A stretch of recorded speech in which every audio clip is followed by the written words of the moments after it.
Huwag Salvasyon, libong mga silid-aralan at mga palikuran para sa mga estudyante sa susunod na taon. Huwag Salvasyon Live, magandang umaga. Magandang umaga, Mike. Humawa ka dahil puro numero ang babanggitin ko. Sige, may eleksyon 2013. Naglaan, Mike, ang gobyerno ng 25.3 billion pesos para sa pagpapatayo ng mga silid-aralan at palikuran sa susunod na taon.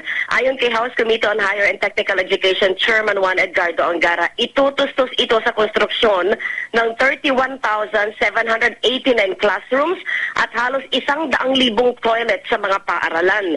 Oh my God! Napakaraming toilets nito. Alinsunod ito sa target ni Pangulong Aquino na tapusin ang problema sa kakulangan sa classrooms at palikuran sa mga paaralan bago po magtapos ang 2013. Kasama din sa shopping list ng DepEd sa susunod na taon, Mike, ang 639,185 na silya nagagastusan ng 575 million pesos at 31.1 million textbooks nagagastusan naman ng 1.49 billion pesos.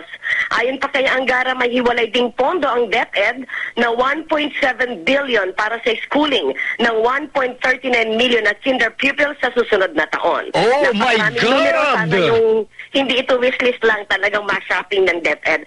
Ang inyong kapuso, Rowena Salvacion ng GMA Super Radio DCWB.